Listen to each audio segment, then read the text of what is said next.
Hey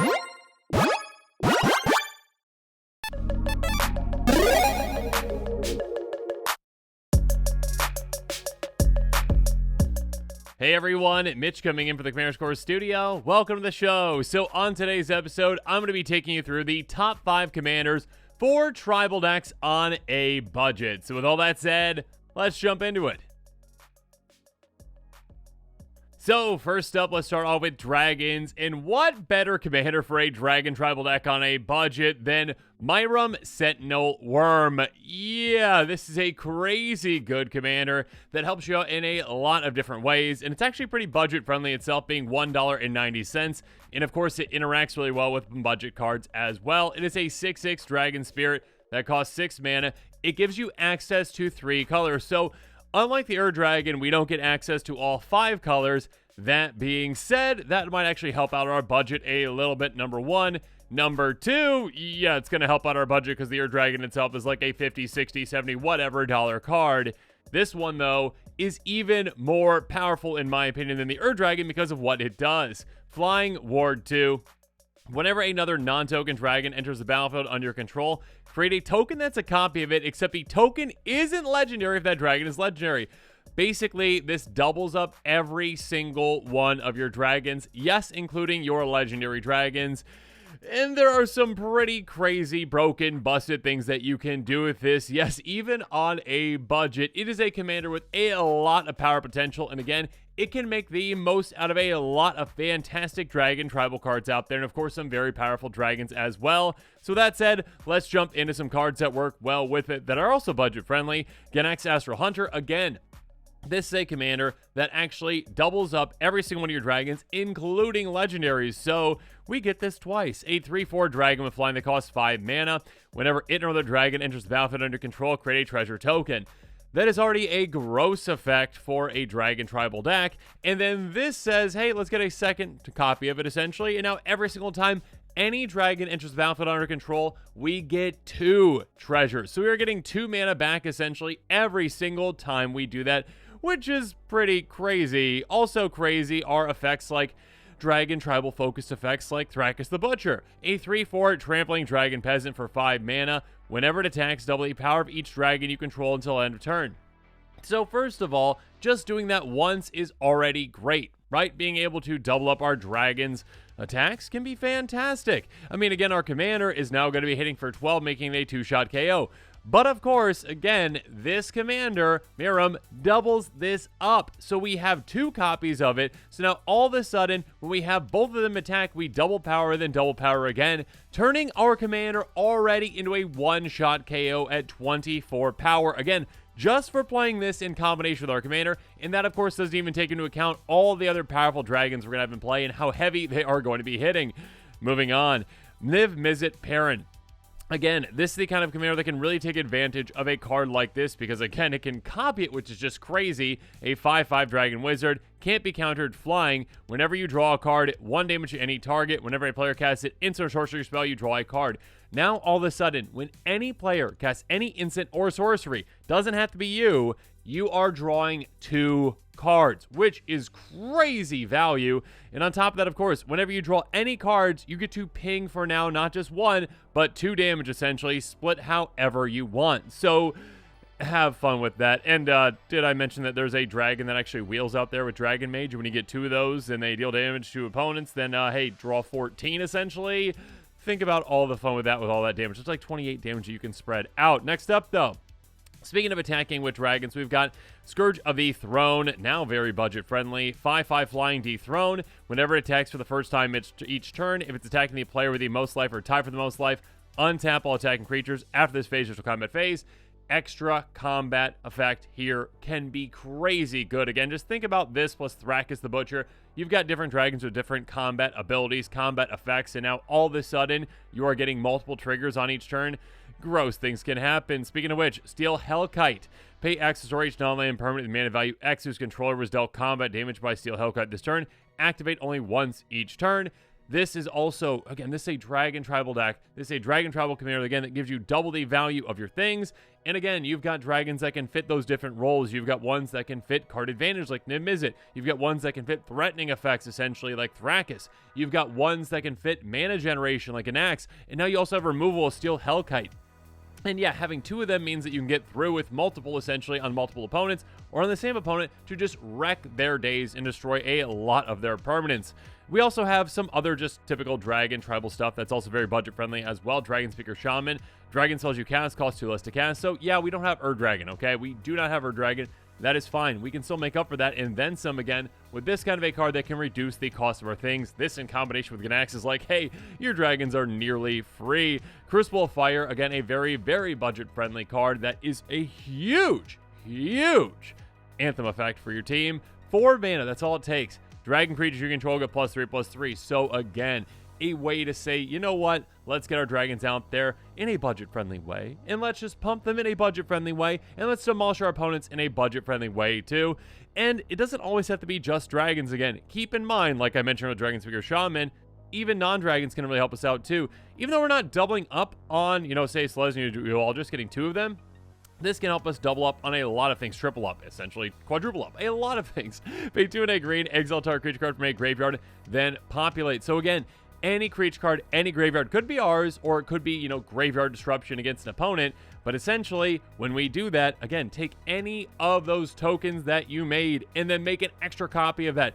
Oh my goodness, just think about the potential for that. I mean, hey, Ganax, cool, I'll take an extra copy of you because I'm going to copy your non-legendary copy. And, yeah, let's just have 3 of you in play, so whenever dragons come into play, make 3.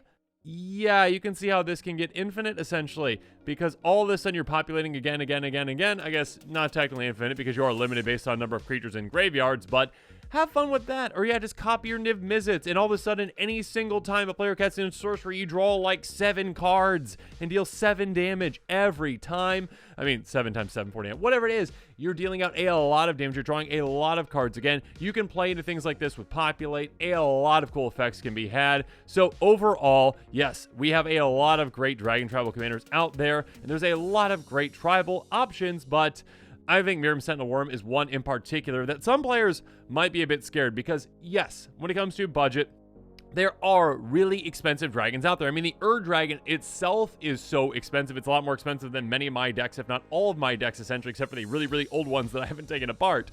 So essentially, that can intimidate players to be like, I want to build a dragon deck, but I want it to be budget-friendly, and I promise you, you can. Miriam Sentinel Worm is a great base for that kind of a commander. It is one that, again, is evasive already, helps you out when it comes to potentially even dealing commander damage wins with Thrakkus the Butcher and that kind of stuff. It also protects itself, and it helps just exemplify what your dragons do and helps them do it twice as good, if not even better. So yeah, there's a lot of support for this one. Miriam Sentinel Worm, a fantastic pick for a tribal deck. And moving on to another tribe that has a great budget commander to consider for it. Let's go with Marwyn the Nurturer. Now, there's a lot of great elf tribal decks out there. There really are. That being said, let's tone things down just a little bit. Let's say, you know what, let's focus hyper on this budget. Let's say you don't really want to spend too much on the mana base, even though you really don't have to spend all that much on a mana base anyways, and there's plenty of great mana bases. But let's just say, you say you want to keep it a little bit easier and just go for basics, okay? You can even just go basic forest with this one if you really want to, okay? Marwyn the Nurturer is a 1/1 elf druid for 3 mana. Whenever another elf enters the battlefield under your control, you get a counter on this. Tap, add amount of green equal to its power. This is a very simple, very effective commander that says, hey, put elves in this stack, get me more power, I will give you more mana so you can play more elves. There's also some nuance to it as well, and we'll talk about that here, but elf is one of the most supported tribes, and it's got a ton of budget-friendly cards. I mean, how many different kind of Llanowar elves are there? There's a lot out there, Finehorn elves, etc., etc. Elvish Mystic. But yes, we've got Arbor Elf. I'm going to keep naming him. Anyways, a 1/1 for 1 that just taps for a green. It's a simple, very effective source of ramp, essentially, that helps you in multiple ways. Again, turn 1, you get this down. Turn 2, you get your commander down. That's fantastic already, essentially, as long as you're hitting your land drops. But also, again, when your commander is in play, you play this, and all of a sudden your commander gets an extra counter on it, meaning that it can tap for 1 more mana, meaning it basically is paid for itself. So yes, there's a lot of great elf options out there, and there's even elves that make more elves, like Elvish War Master. Whenever one or more elves enter the battlefield under your control, you get a 1/1 elf. Triggers only once each turn, but still, being able to say, oh, okay, every single time I make an elf, I get another elf, and Morrowind is going to be getting 2 counters instead of 1. On top of that, I can use all this massive amount of mana that I'm getting from my commander and from my other elves to put into this, and elves I control get +2/+2 and gain Death Touch until upturn. Have fun with that. Again, it's a great finishing kind of effect. It's also a great attack deterrent from your opponents, potentially. It's a really cool card. Next up, Elvish Archdude. Speaking of mana, other elf creatures get +1/+1 and tap red, green for each elf you control. So, again, we have those little land war elf type effects that add 1 mana. We also have some other massive mana generators. I mean, this one might be able to add even more mana than Morrowind at a certain point. But again, having more and more and more of these in play, that can be absolutely huge because, well, now we've got more sources of mana, more ways to just dump mana into things like Elvish War Master, or more ways to get even more elves into play. And we'll talk about ways to really take advantage of this. On top of this just being a permanent anthem and a low to the ground body that is good for our deck. And then we also have Imperious Perfect. Again, we've got more and more ways to make more and more elves. This is also an anthem too. So again, the more and more anthems we get in play, again, and we have a lot of them with this elf tribal in just mono green even, other elf creatures get +1/+1, pay a single green tap, make a 1/1 elf. Every single time we do that, again, we are benefiting. We are going wider with our elves. We are getting more counters on our commander, and we are building up our game plan. Again, basically paying for itself. Also, though, we do have some elves that ramp in a different way, like Farhaven Elf, because, hey, we're in green. We like land ramp, too. Enters the battlefield, go get a basic land, put on the battlefield, tap, then shuffle. Also, Wood Elves obviously goes and gets a forest into play on tap, too. Again, if you're going all basics, which, yeah, you definitely can with this kind of a deck, cool. Go for that too, obviously. But yes, being able to essentially to say, you know what, let's just ramp with some lands as well, that can have benefits too, because, I mean, yeah, if a board wipe happens, it's not going to be great for us. We do have ways to get our things back. That being said, though, getting more and more lands into play also pairs well with something like, say, a Blackblade Reforge, which is equipped creature gets +1/+1 for each land you control, which can be huge. It only costs 3 to equip, and essentially, again, Morrowind does say, tap, add amount of green equal to Morrowind's power, not based on the number of counters or the number of elves in play. So essentially, keeping this in play, even if our board gets dealt with and we get Morrowind back into play, we can reattach something like this or other equipment as well that can really increase that power to get a massive boost in mana right away. And we're not dependent on those counters entirely, so make sure you're keeping something like that in mind. Also, when it comes to power, we have ways to take advantage of that power that Morrowind's going to be getting. Return of the Wild Speaker, a fantastic card for a deck like this. Instant for just 5 mana, choose 1. Draw a card to deal the greatest power among non-human creatures you control, or we can pump our non-human creatures +3/+3. So, in a pinch, yeah, if we need to pump our team, maybe as a combat trick, we can do that. It can be a good finisher. Again, instant speed, awesome. Again, our elves are non-human. There you go. That being said, yeah, being able to instant speed, draw 10 plus cards quite easily thanks to our commander's massive amount of power, that can be absolutely fantastic and help us dig down to certain cards like Vitalize. Yeah, did I mention that we have a lot of untap effects in green? We've got some single target ones that can be great, and you can actually build your entire deck around that, which is actually how I built my original Morrowind deck. That being said, Vitalize is a great one. Instant for a single green mana, untap all of your creatures. That means that every single one of your creatures that has a tap effect, you get that again. Also, it's kind of like a pseudo-vigilance for combat as well. So you're like, oh, okay, I'll keep my creatures back to block, essentially, right? Or surprise your opponents that you're blocking with them too. Regardless, it's a giant ritual effect in a way for this kind of a commander, because you're like, okay, I tap my commander, my Elvish Archdude, all my things that produce a lot of mana. Cool, I've got like 20 mana, awesome. I'll cast this 1 mana spell, I'll untap that, I'll draw a lot of cards with Return of the Wild Speaker, I'll draw into even more untap effects, more crazy effects, more just crazy things you can do with this. So yes, there are a lot of great options for Elf Tribal. I wanted to provide one that was in mono just to show that, you know what, even in mono color on a budget, you can have a very potent commander. Morrowind the Nurturer is a great pick for elves because, yes, there are certain avenues that you can take with it. You can go focus on just her power. You can focus on going wide with elves. You can focus on untapping. You can focus on cards that gain from her power. So there's a lot of things that you can do with it. You can even go Voltron if you really wanted to. But yeah, it's a really exciting commander and one that I definitely think is a great pick for a tribal commander on a budget. But now let's move on to a different tribe and a different mana cost with Verena Lich Queen, mana cost cement color identity. There we go. Anyways, Verena Lich Queen is a 4/4 zombie wizard in Esper for 4 mana. Whenever you attack with one or more zombies, draw that many cards and discard that many cards, you gain that much life. Pay 2, exile 2 cards from your graveyard. Create a tap, 2/2 black zombie creature token. Now, Verena is very budget friendly, because, hey, it's 27 cents itself.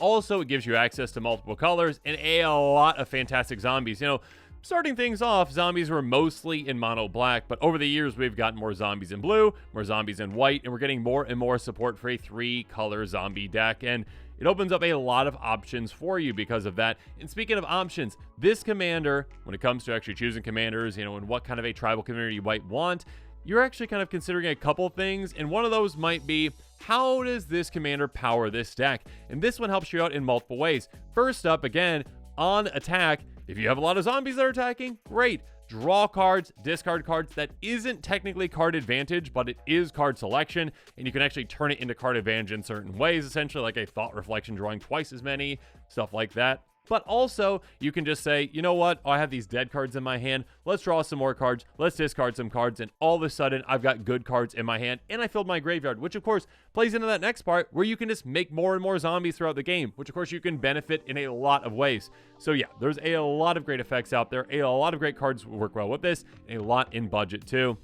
Like Corpse Knight, a crazy good card. 2/3, another creature in his battlefield under control. Each opponent loses 1 life. Being able to get any creatures into play, all of a sudden, you are going to be draining your opponents quite quickly. And again, that's basically like with your commander, pay 2 mana and do so because you're going to be making those zombies. When it comes to actually taking advantage of that life gain as well, on the other end, Undead Augur. Whenever it and another zombie you control dies, you draw a card and lose 1 life. Again, with Verena, you are going to be gaining an absurd amount of life. Getting zombies out, attacking with them, drawing cards, discarding cards, gaining life. And now you're like, you know what? I'd like to draw even more cards. This does not specify, again, non-token. So yes, those tokens you're going to be making are also now basically card advantage for you once they're taken out. Either by your opponents, or actually there's ways, of course, you can take them out yourselves when you really want to. But yes, take advantage of that life you're going to be gaining with this commander, that life padding, and turn it into card advantage with something like this. Also, Diagraph Captain. Again, did I mention that zombies like to drain? A 2/2 a Death Touch. Other zombie creatures you control get +1/+1. On top of that, whenever their zombie you control dies, target opponent loses 1 life. That is a massive effect. Again, basically, hey, an Anthem. Anthems are great in Tribal, and you're going to have access to a good amount in this color combination. And also, again, a lot of draining effects too. So get more and more zombies into play, get your zombies out, and all of a sudden, whether they're hitting your opponents or whether they're getting taken out, they are going to be punishing your opponents. And again, a very targeted approach with this one. Lord of the Accursed, not as targeted, but again, a great Anthem. Other zombies you control get +1/+1. Pay 1 a black tap. All zombies gain menace until end of turn, meaning that, again, they have to be blocked by 2 or more creatures, making it really difficult for your opponents to block your army, if not impossible. So, yeah, more easy for your creatures to get through, helps them hit even harder, makes them even deadlier. Yeah, these kinds of lords can be great for this kind of a deck. Next up, Tormod the Desecrator. You can really take advantage of your commander's abilities with a zombie itself with this. A 4/2 zombie wizard. Whenever 1 or more cards leave your graveyard, create tap 2/2 black zombie creature token. So now, when you activate your commander's ability, instead of just getting 1 zombie, you are getting 2. Because again, you are removing cards from your graveyard. Hey, Tormod's like, congratulations, here's a zombie for doing so. So that works really well in tandem, essentially, building up your army even further, which leads to more card selection and more life gain as well, and more heavy hitting for your opponents. Next up, Open the Graves. Whenever a non-token creature you control dies, create 2/2 black zombie creature token. So again, this does specify, of course, non-token creatures dying, so you can't have just a non-token creature die, or this would just be infinite. That being said, it does replace your non-token creatures, which is fantastic, because hey, when your token creatures die, that's okay. You still got benefits out of it. But with this, you get to replace those non-token creatures with another zombie. So it's like your zombies never left, essentially. You're keeping that army up. You are ensuring that you're able to, well, be a threat to your opponents and also really take advantage of your commander's triggers and your other triggers as well. Also, zombie tribal shenanigans. Zombie apocalypse. A card like this can just be a game ender for you. Return all zombie cards from your graveyard to the battlefield. Tap, then destroy all humans. Being able to say, oh no, my board, it's, not very, very potent right now. Oh, but my graveyard is, because I used my commander to draw an absurd amount of cards, discard an absurd amount of cards, get a lot of zombies in there, and now for 6 mana, I reanimate every single one of them. Oh, and if I happen to be playing against, that unlucky human tribal commander player out there, yeah, let's just wipe out your board with this too. And just inherently, there's going to be some humans on the battlefield, most likely for your opponents too. So yeah, I could just take those out. Also, next up, ways to take advantage of life gain. Again, your commander is just going to be gaining you a ton of life. And of course, that's just nice to pad your life total or to utilize it as a resource to draw cards in certain ways, like Corpse Augur, but also Well of Lost Dreams. We can use it to draw cards with this too. Whenever you gain life, you may pay X, where X is less than or equal to the amount of life you gain. If you do draw X cards, it's going to be so easy to gain such an amount of life that you're not going to be able to pay enough into this to draw the amount of cards that you might even want to. But still, being able to be like, okay, yeah, I attacked, gained 10 life. I'll pay 6 into this, draw 6 cards. Good for you. Yeah, there's a lot of great ways these days to do that. Also, again, not zombie tribal in particular, but hey, levitation. Card like this is a fantastic way to get your army through in a lot of situations.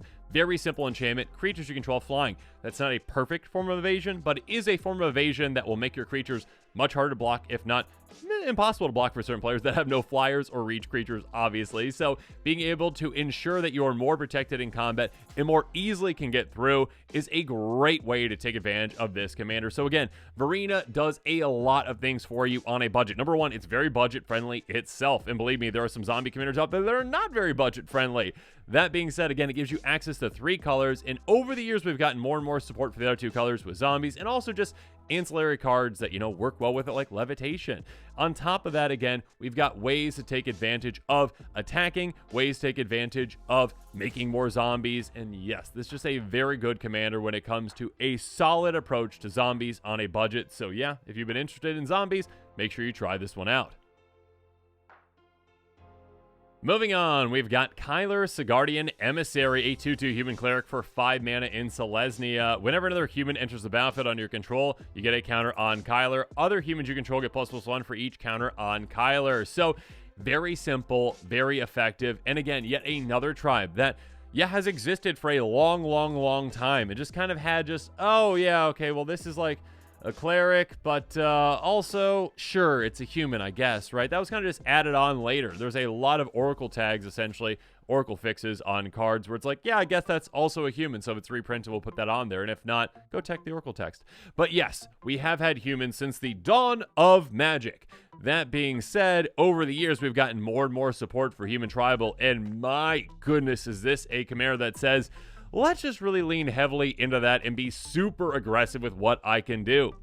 Again, any human entering the battlefield does not specify non-token, and that is huge. So all of a sudden, when we're getting those into play, this gains counters, and every single counter this gains is extra power for all your humans. So while you are going wide, you are going tall at the exact same time, which is massive for you. So you are really able to take advantage of this, and you are really able to put the pressure on your opponents. This commander can do some absolutely incredible things. And again, humans have been getting more and more support over the years. I mean, let's just take a look at Horn of Gondor. Legendary artifact for 3 mana. Whenever it enters the battlefield, create a 1/1 white human soldier creature token. Pay 3, tap, create X human soldier creature tokens or X number of humans you control.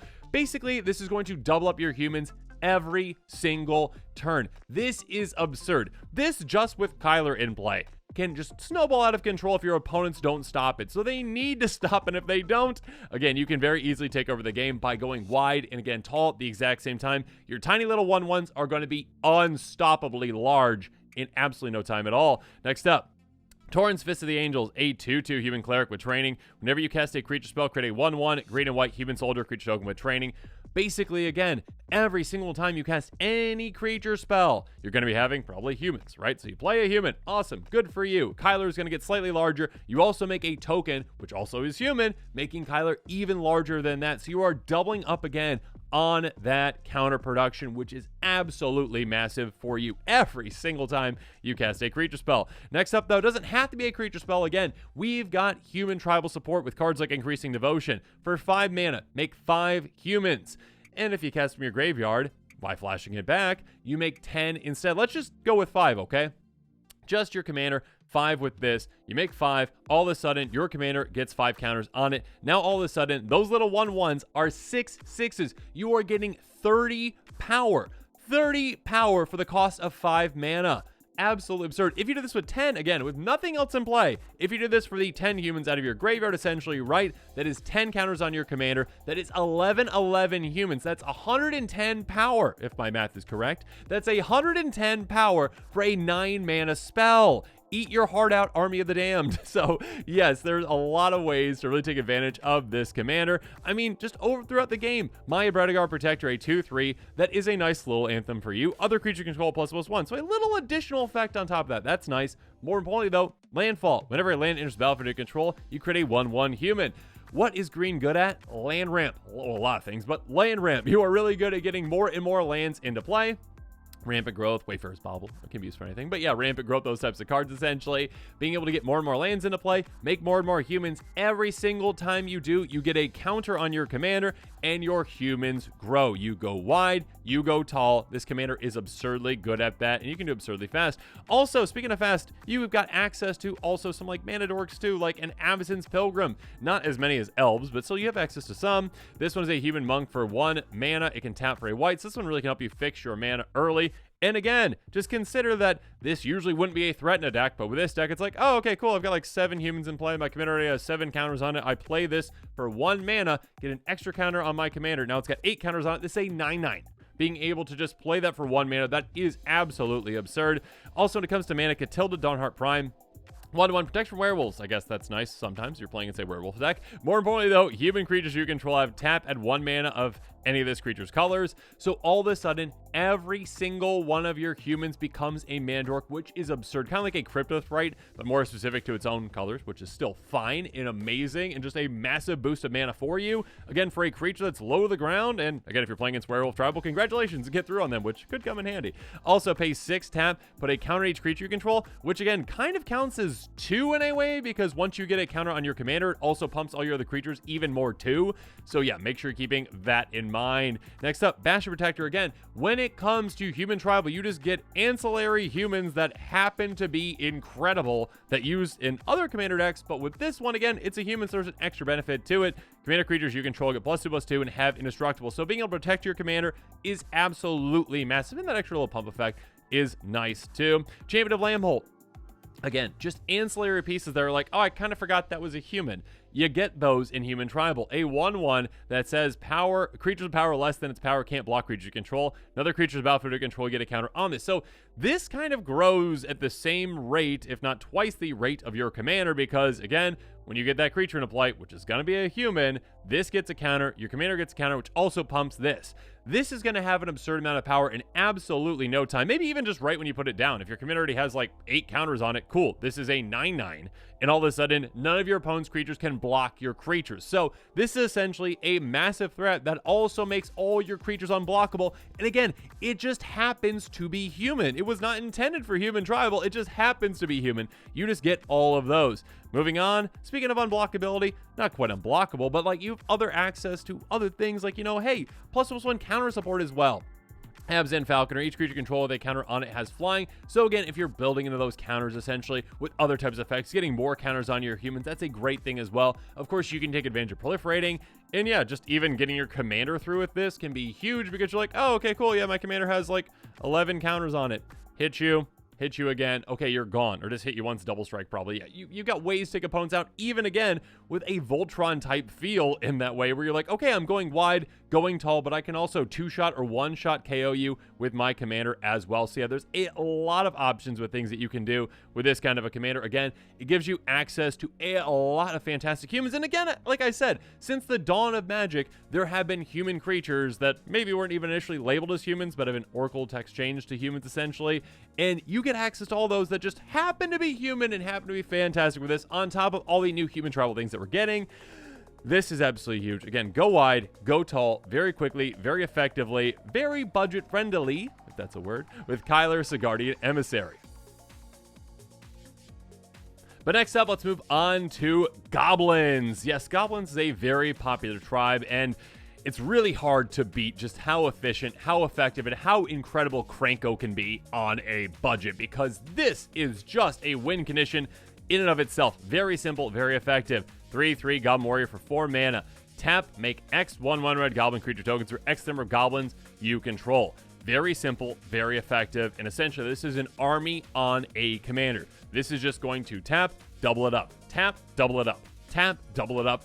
Your opponents aren't going to know what hit them. I mean, they might, because maybe they played a Krenko deck before, but with the speed that you can do this again, yes, even on a budget, because Goblin Tribal has so much support, you have a lot of great options out there for cards that work really well with Krenko, and maybe some unexpected ones that you might not be thinking of. Yeah, only $1.15 for this commander again with its recent reprint, so even more budget-friendly these days. First up, you've got a lot, again, of Goblin Tribal specific support, like a Goblin War Chief. Goblin spells you cast cost 1 less to cast. That's already massive, saving you a ton of mana throughout the game with your deck. Again, some of your Goblins only cost like 2 mana, and all of a sudden they cost just 1. It's going to save you a lot. Or again, Krenko costs 4, now it costs 3. Also, more importantly, though, Goblins you control have haste. That is massive. That is huge. Again, especially when you have a commander that has a tap ability that you're going to want to utilize right away. Again, keep in mind, if you've got your commander and you've got this in play, essentially, you're like, okay, cool. Play my commander, tap right away. Even if I have no other goblins in play, which is probably unlikely because you've got a lot of low-to-the-ground goblins, but even if I have no other goblins in play, all of a sudden now, I'm at 4 goblins. I doubled it up. Next turn, I tap again. I'm at 8 goblins.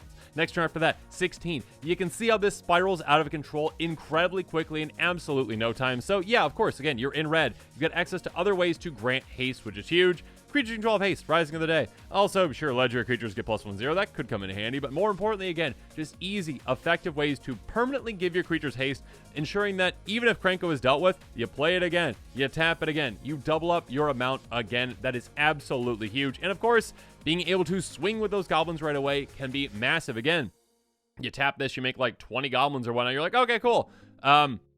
Y'all attack you. How many blockers you have? Like 3? Yeah, okay. I'm going to get through on you, and you're going to be gone. Goodbye. Yeah, being able to give your creatures haste gives you a lot of aggressive points to really take advantage of.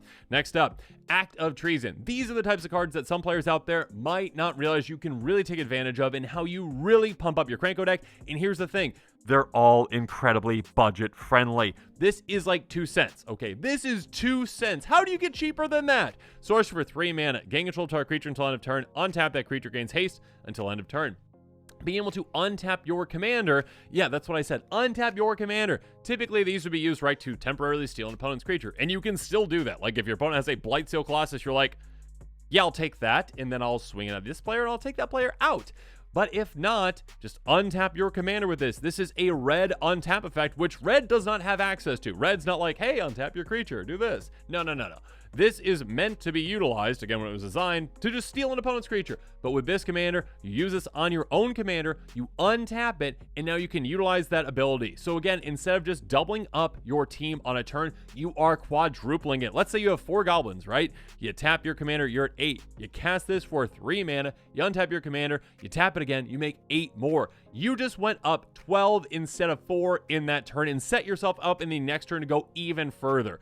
Absolutely incredible. And yes, of course, again, like I mentioned, an absurd amount of untap effects, because again, you've got an absurd amount of threaten effects that players might not know that you can utilize with this. Again, Wrangle, a great one, just 2 mana. Gain control of target creature power, 4 less till turn, untap that creature, gains haste till turn. A card that is rarely seen used in Commander because it is pretty specific. Again, you might not have any opponent's creatures that you can steal that have mana or power 4 or less. But with your commander, it does. So you can take it, you can untap it, and you can utilize it right away, which can be absolutely massive. Or ones like Karazev's Expertise. Gain control of a creature or a vehicle until turn, untap it, gain haste until turn. Oh, by the way, also, you may cast a card, convert mana cost 2 or less from your hand without paying its mana cost. So basically, again, untap your commander for 3 mana. Same as Act of Treason, essentially, right? And all of a sudden, you get to cast something else for free. So again, you are doubling up your army while also casting something else that might just cost 2. So you basically just got it nearly free as well.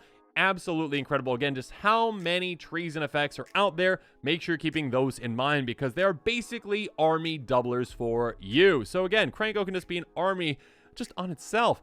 We also have access to a lot of Goblin tribal cards, though, that are fantastic, that are low to the ground as well. They can get a lot of goblins out early to, well, help you out.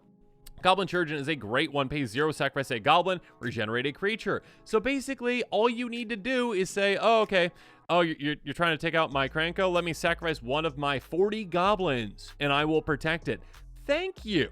Oh, and then when I'm running out later, yeah, I'll just tap my Cranko, make another 20 or whatever. Yeah, just you can make it so difficult for your opponent to deal with any of your really big threat goblins, especially your commander, with something like this. You can also utilize your goblins in a different way with Skirk Prospector. Again, low to the ground creature, just a single mana. So you start the game off just like, okay, turn 1, get this into play. Turn 2, another goblin. Turn 3, this. Turn 4, Cranko, have fun.